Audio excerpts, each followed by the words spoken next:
저 개인적으로 이렇게 말씀드리면 저는 이 화면이 안 보였으면 좋겠다 그런 생각을 할 때가 있습니다. 아주 부담스럽습니다. 얼굴이 너무 크게 나오고 그러니까 뭐 주름 있는 거, 흰머리 있는 거 다 나와요. 안 나와요? 네. 그냥 멀리 샷을 멀리 잡아가지고 그랬으면 좋겠다 이런 생각을 할 때가 있습니다. 또 간혹 이제 선거철이 되면 연락이 오게 되어집니다. 한번 인사할 수 있게 해주세요. 우리 교회는 당회에서 인사하는 거 허락하지 않기로 했습니다. 이렇게 결정을 했기 때문에 좀 대답하기가 쉽지만 사실 평상시에 어려운 문제가 있으면 의원실에 연락을 한다든지 시청에 연락을 한다든지 그렇게 도움을 요청할 때는 또 있고 그런 걸 또 매정하게 거절할 때는 좀 마음의 부담도 있습니다. 교회는 어떤 마음으로 나와야 될까? 우리가 교회를 어떤 식으로 바라봐야 될까? 이런 것이 우리 신앙생활에 굉장히 중요한 부분입니다. 예수님은 평상시에 온유하시잖아요. 아이들을 안아주시고 축복하시고 병자들에게 안수하여서 기도하시고 아픈 사람들 또 힘든 사람들을 가까이 불러 모으시고 사람들에게 소외되고 왕따당한 사람들이 예수님 곁에 가면 위로를 얻었습니다. 그렇게 품이 넓으시고 온유하신 분이었어요. 그런데 때로는 그 온유의 이미지하고 어울리지 않는 행동을 하실 때가 있습니다. 무화과 나무를 저주해가지고 말라 비틀어지게 하는 때가 있어요. 중요한 메시지가 있는 것입니다. 성전에서 양과 소를 노끈 채찍으로 쫓아내버리고 환전상들의 상을 엎어버리는 이러한 파격적이고 과격한 행동을 하십니다. 거룩한 분노인 거죠. 분노는 보통 파괴적이지만 예수님의 분노는 파괴적인 것이 아니죠. 무엇인가 본질을 분명하게 하기 위한 그러한 분노다라고 하는 것을 우리가 알 수 있는 거죠. 요한복음 1장 14절에 예수님에 대해서 말씀하시기를 예수님은 은혜와 진리가 충만하더라 이렇게 말씀하십니다. 은혜라고 하는 것은 무엇과 함께 가야 되는 거냐? 진리와 함께 가야 되는 것이다. 진리가 사라진 가운데 은혜만 있으면 우리들이 방자해지기가 굉장히 쉽습니다. 그래서 예수님에게는 은혜와 진리가 충만하였더라. 은혜와 진리가 충만한 모습이 오늘 성전을 정화하는 모습에서 나타납니다.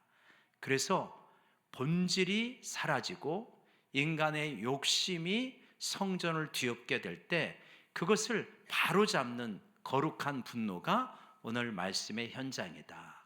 그래서 오늘 이 말씀을 보면서 우리도 다시 한번 교회의 본질이 무엇인가?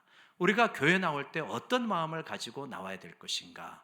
마음의 성전이 우리 마음이라고 볼 수 있는데 우리 성전은 어떤 면에서 정화가 필요할 것인가? 이러한 초점을 가지고 하나님의 말씀을 살펴보기를 원합니다. 여러분, 성전은 단순한 건물은 아니었습니다. 이스라엘의 성전은 처음에 솔로몬이 지었고 두 번째 스룹바벨이 지었고 세 번째 지금 예수님 당시의 성전은 헤롯 대왕이 지은 성전, 지어가고 있는 성전이죠. 46년째 짓고 있는 성전입니다. 이 성전은 뭐냐면 우주를 만드신 하나님께서 이 작은 공간 안에서 내가 너희를 만나겠다. 내가 너희의 죄를 사하고 나의 임재를 그곳에서 보여주겠다라고 했던 것이 성전입니다. 그러니까 피조물인 이스라엘 백성들이 그 위대하신 창조주를 만날 수 있는 거룩한 공간, 이게 성전이란 말이에요. 그러니까 얼마나 복된 공간입니까? 얼마나 거룩한 공간입니까? 이 당시 성전의 터가 한 4만 평 정도 되었다고 그래요. 4만 평. 그러니까 축구장 11개 정도의 크기라고 합니다. 그렇게 엄청난 그러한 크기의 성전에 이제 구조가 되어져 있는데 그냥 단순하게 구조가 아니라 몇 개의 어떤 영역들이 있는 거죠. 바깥쪽부터 시작해서 이방인의 뜰이 있고 유대인 여자가 들어가는 뜰이 있고 유대인 남자가 들어가는 뜰이 있고 제사장이 들어가는 공간이 있고 그리고 더 깊은 곳에 지성소가 있습니다. 이런 식으로 되어져 있으면서 더 깊숙이 갈수록 거룩해져야 된다, 구별되어져야 된다, 이러한 특징을 가지고 있거든요. 근데 이방인의 뜰이라고 하는 것은 뭐냐면 이방인들이 와서 이스라엘의 하나님, 천지를 만드신 하나님의 매료가 되어서 그분을 바라보며 기도할 수 있는 곳이 바로 이방인의 뜰이었습니다. 공간적으로는 가장 크죠. 그러니까 이방인들이 와가지고 우리식으로 말하면 초신자가 와가지고 야, 하나님이 이렇게 대단하신 분이야, 하나님을 섬기는 이스라엘 백성은 정말 대단하구나, 이런 것을 느낄 수 있는 곳이 바로 이방인의 뜰이었거든요. 그런데 그 이방인의 뜰이 완전히 망가져 버렸습니다. 그냥 장사 그리고 거래, 이것이 소음이 가득한 공간으로 바뀌어져 버렸어요. 처음부터 원래 그러지는 않았을 것입니다. 처음에는 어떤 여러 가지 편의를 위하여서 만들어졌지만 이것에 이제 인간의 욕심이 자꾸 개입되면서 그냥 뒤죽박죽이 돼버린 혼란의 터전이 돼버린 거죠.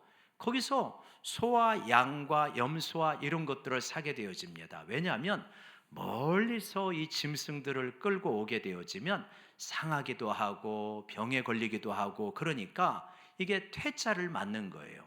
그래가지고 그러면 안 되겠다 싶어서 거기서 하나님 앞에 제사를 온전하게 드릴 수 있는 소나 양이라든가 염소 같은 거를 준비를 했다. 거기서 사가지고 드리게 했습니다. 처음에 동기는 좋았겠죠.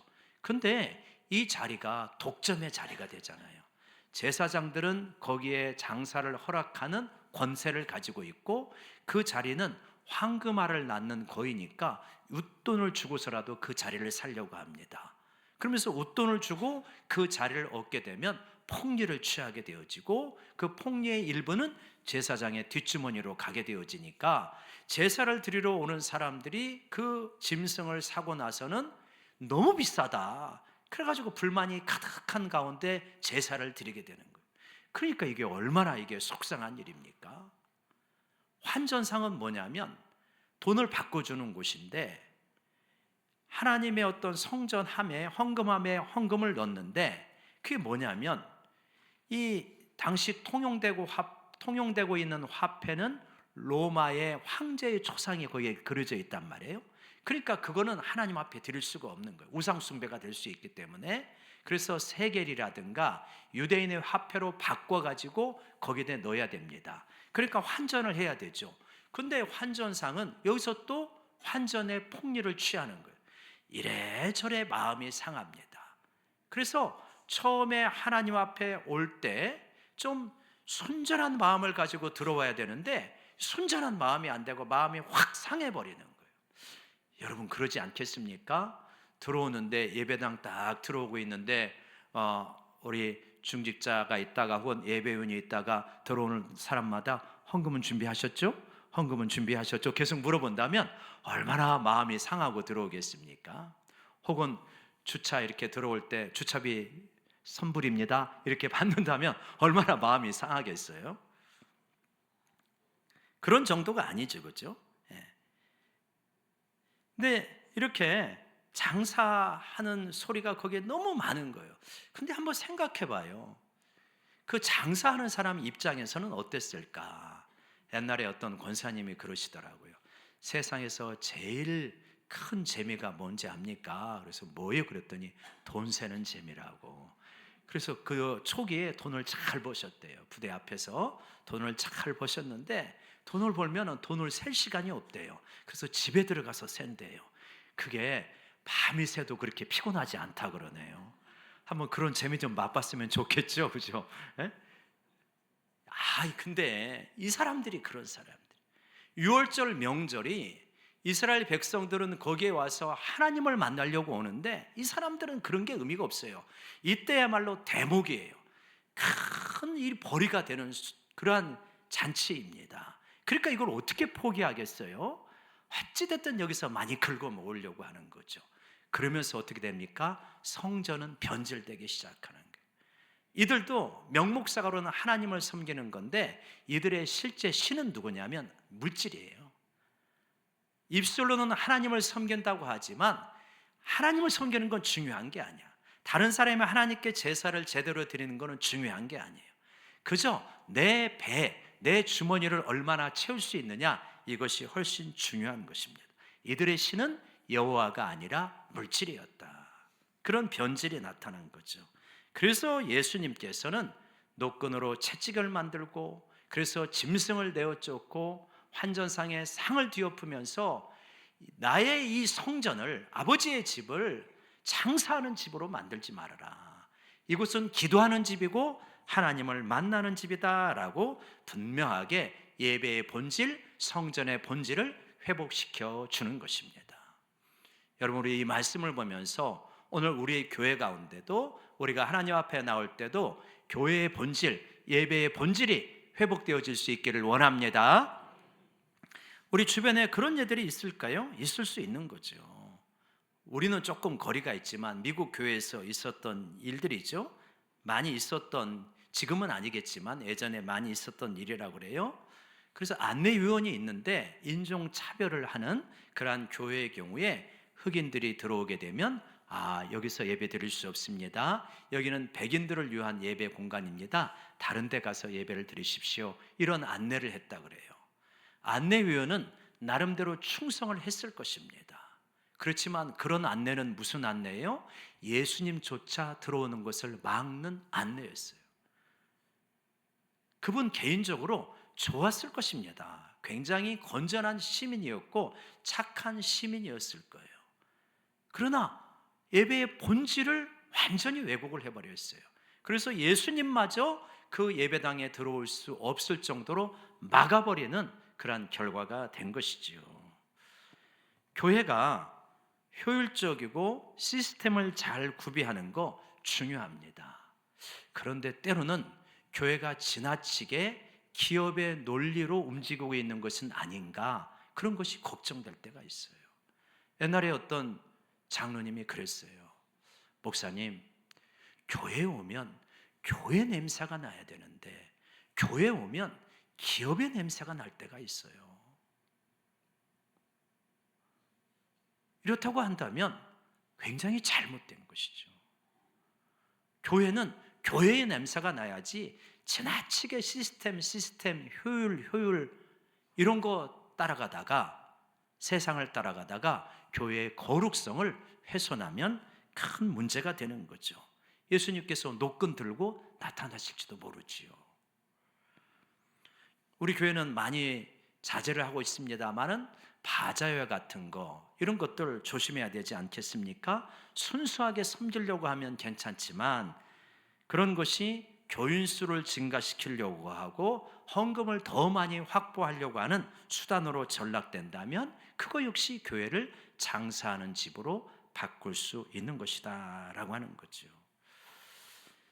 이 사건은 단순하게 2000년 전에 예수님이 성전을 정화시킨 일회성 사건이 아니다.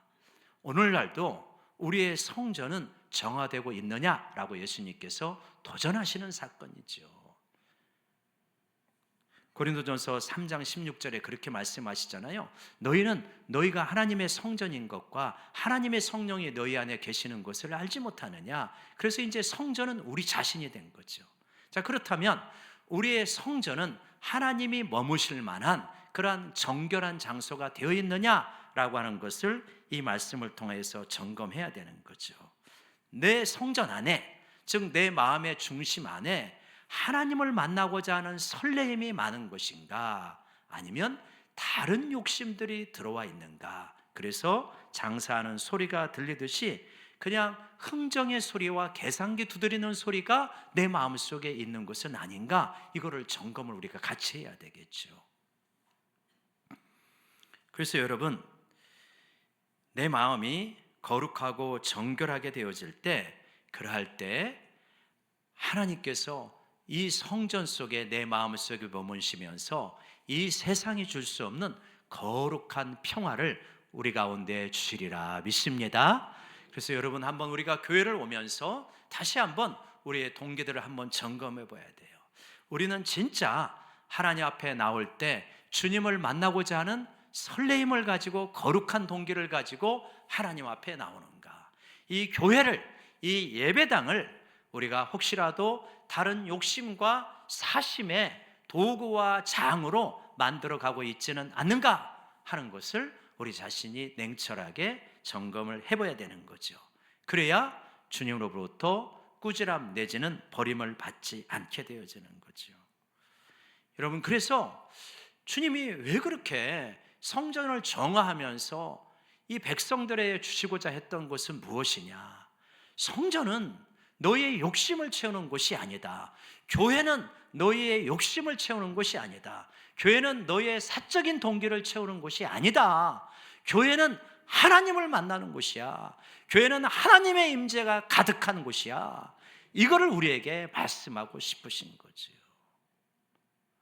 교회에서 인정을 받아서 내 만족을 누리고 내 사심을 채우고 인간적인 어떤 장사의 이익의 수단으로 삼게 되어질 때 우리는 성전에서 장사하고 있는 사람하고 비슷한 대접을 주님에게 받을 수밖에 없지 않겠습니까?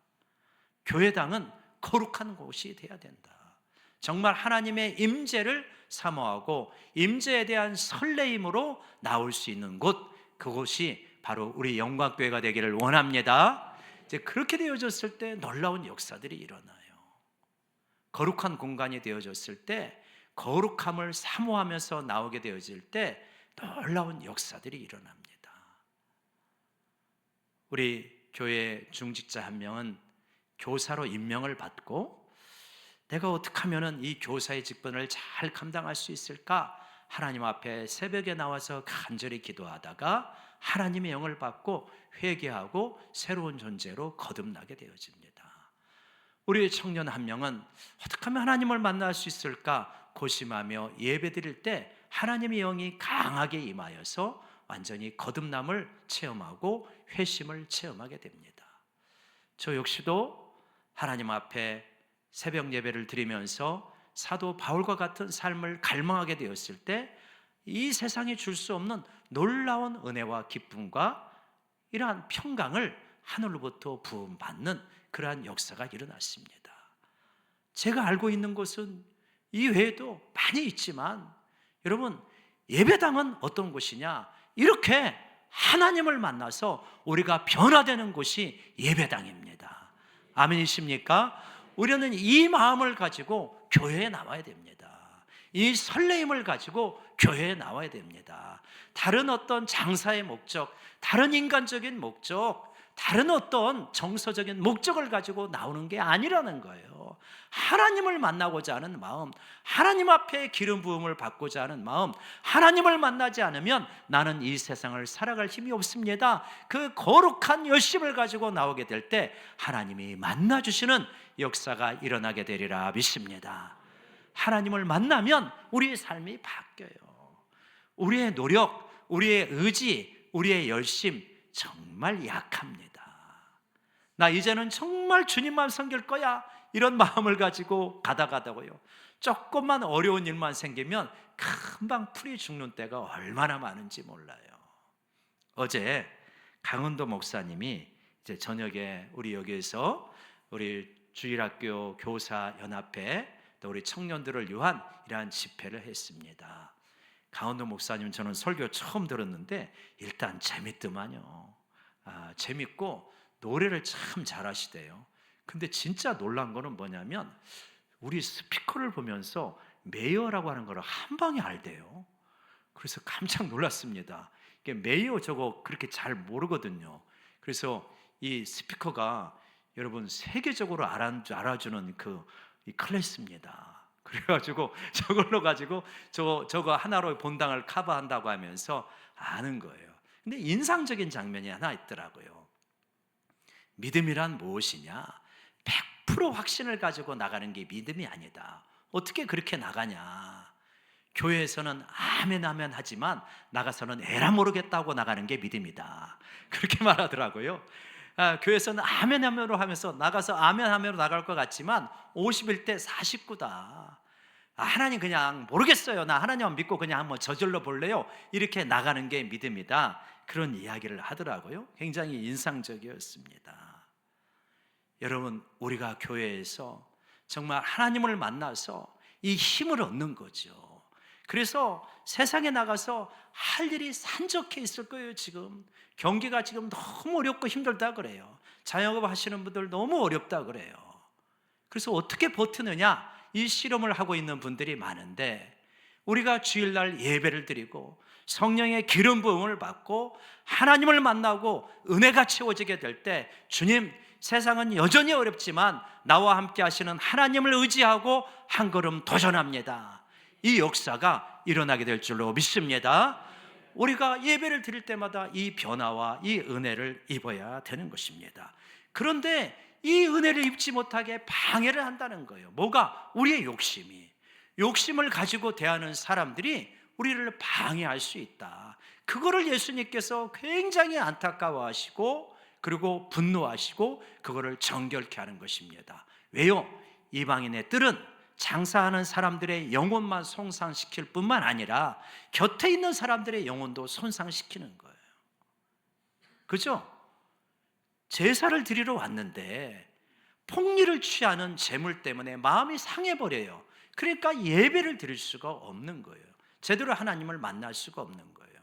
이방인의 뜰은 마치 초신자를 대하는 우리 기신자의 모습과 같은 것이다. 내 인생이 너무나 어렵기 때문에 한번 하나님을 만나볼까 하고 나왔습니다. 이방인의 뜰에 들어온 거예요. 그래서 하나님은 어떤 분이신가?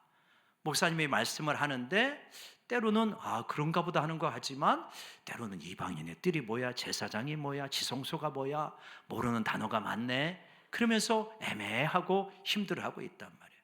그때 이제 곁에 있는 사람들을 보는 것입니다.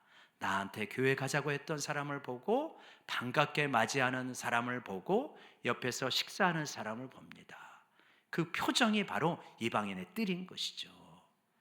어려움이 있는데도 불구하고 정말 하나님 때문에 힘들지만 나는 그럼에도 불구하고 기뻐하고 감사하면서 살아가고 있습니다 라고 했을 때, 예수 믿는 게 이런 거구나, 나도 그러면 교회를 나와야 되겠다고 이렇게 마음이 열리게 되지요.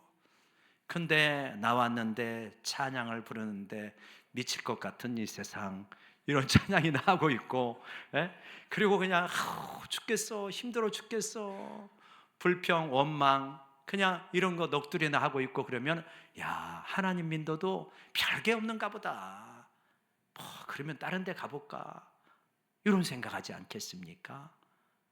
성전이 정화가 안 되니까, 하나님을 만나지 못하니까 그렇게 반응하고 싶어서가 아니라, 하나님으로 충만하지 않으니까 나도 모르게 그런 반응이 나오니까 다른 사람이 하나님께 나오는 길까지 막아버리는 꼴이 돼버리는 것이다.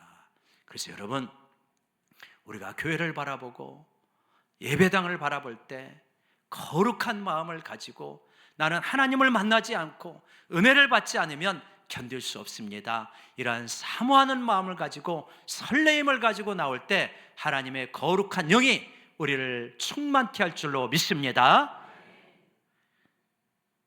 여러분, 이 뒷부분에 보면 23절부터 25절까지 보면 상당히 재미있는 말씀을 하셔요.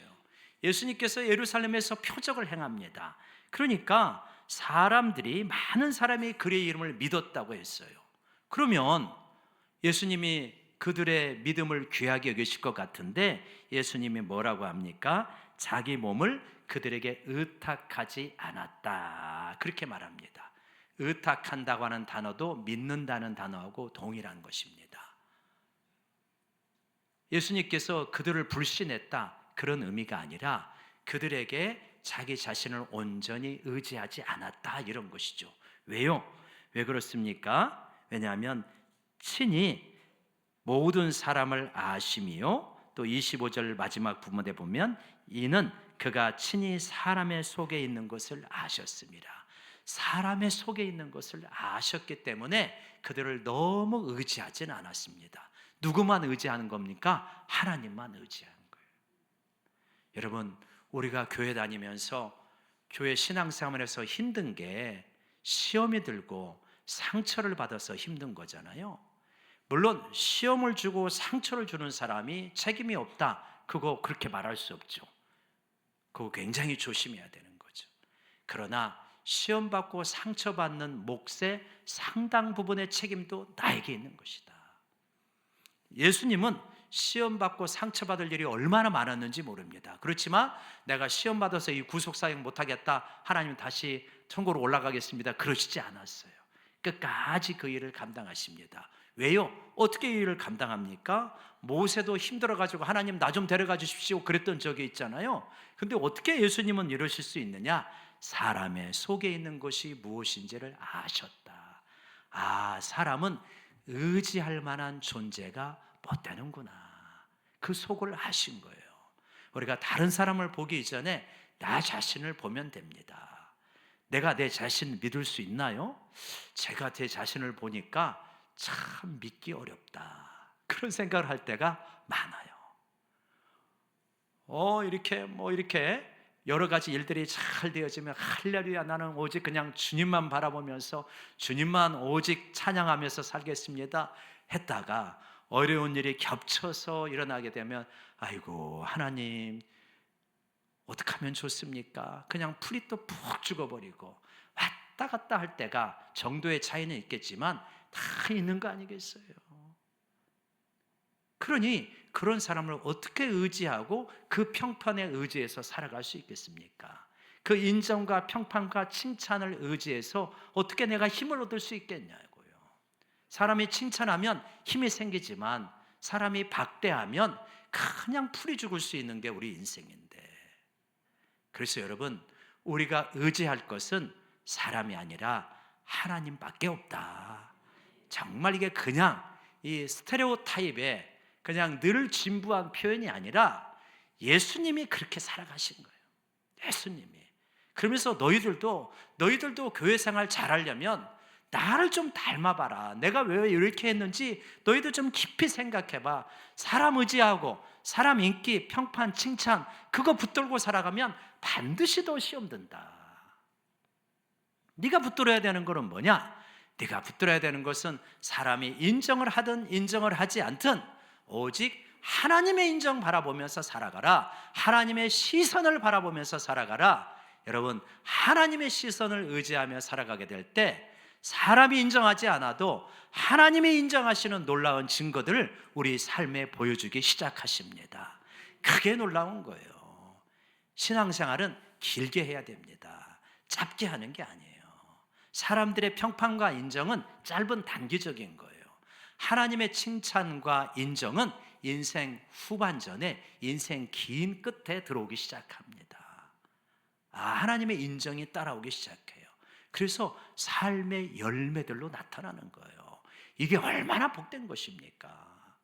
젊은 시절에 조금 사람들이 인정하지 않고 서운하고 섭섭한 일, 목사님이 알아주지 않고 서운하고 섭섭해도요, 하나님이 인정해 주시면 하나님이 내 인생에 선물을 주시기 시작합니다.